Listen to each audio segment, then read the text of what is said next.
Alors, Michel David, chroniqueur politique au Devoir, bienvenue à ce huis clos du budget. On vient de voir que le budget donc est déposé. Qu'est-ce qu'on en retient de ce quatrième budget de l'État? C'est pas un budget qui va passer à l'histoire et c'est ça qui est bien, je pense, pour le gouvernement. Au cours des derniers budgets, là, on sortait d'ici puis tout le monde hurlait. C'était la fin du monde, l'austérité, la fin de l'État-providence.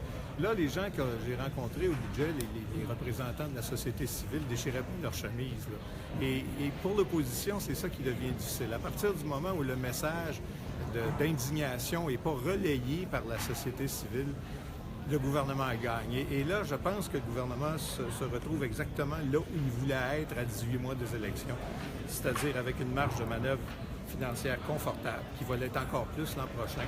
Une situation économique plutôt enviable, compte tenu de la faiblesse démographique du Québec. Ça se compare le taux de croissance très avantageusement à ce qui se passe ailleurs au pays. Et là, avec le pire est passé pour le gouvernement. Et là, il se retrouve à 18 mois des élections avec une assez confortable avance dans les sondages face à une opposition qui est divisée et les moyens d'être généreux l'an prochain lors du prochain budget. Les baisses d'impôts cette année sont modestes. On s'est davantage employé à faire oublier l'austérité par des réinvestissements en santé, en éducation. Je pense que l'an prochain, la cible principale, ce ne sera pas les réseaux de services publics, mais le contribuable. Est-ce que le gouvernement libéral va réussir à faire oublier l'austérité des 3 premières années? Ça ne disparaîtra pas complètement, mais à partir du moment où le contribuable électeur va avoir le sentiment que la situation s'améliore, sa situation personnelle, la situation générale de l'économie et la situation des services publics, je pense qu'il peut, on verra, il n'y a jamais rien d'acquis en politique, mais je pense que c'est un pari que le gouvernement peut très bien gagner et qui me semble, au moment où on se parle, en bonne position de gagner. Est-ce qu'on peut qualifier ce budget-là de budget électoraliste? Bien sûr, mais préélectoraliste en prévoyant que le prochain va être carrément électoraliste, mais il est clair qu'il s'inscrit dans une stratégie électorale. C'est un peu cynique, c'est sûr. Dire, écoutez, là, on va mettre quasiment le feu à la maison pour être capable d'arriver avec un boyau d'arrosage les 2 dernières années, mais ça marche souvent. Et ça pourrait bien marcher cette fois-ci.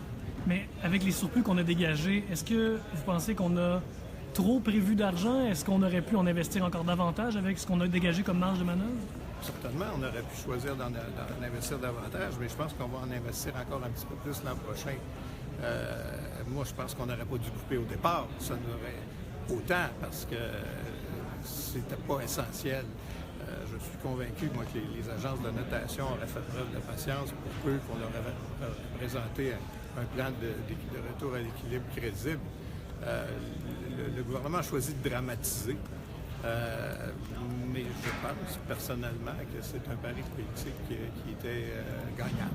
Donc l'enjeu maintenant, c'est de savoir à quelle poignée les partis d'opposition vont pouvoir s'accrocher pour tenter de gagner des points? Ben oui, aujourd'hui, je vous donne juste un exemple. Moi, j'entendais par exemple Manon Massé qui dénonçait la faiblesse des investissements dans le transport en commun. Pendant ce temps-là, dans le huis clos, Stephen Guilbeault, lui, trouvait ça extraordinaire, là, les réinvestissements là-dedans. Alors, qui pensez-vous que la population croit? Les politiciens ou les acteurs de la société civile qui œuvrent sur les terrains, sur le terrain dans ces secteurs-là? Je pense que cette fois-ci, le message du gouvernement va passer beaucoup mieux que les fois précédentes. Et qu'est-ce qu'on attend l'an prochain pour le dernier budget libéral avant les élections? Des grosses baisses d'impôts. Merci Michel David.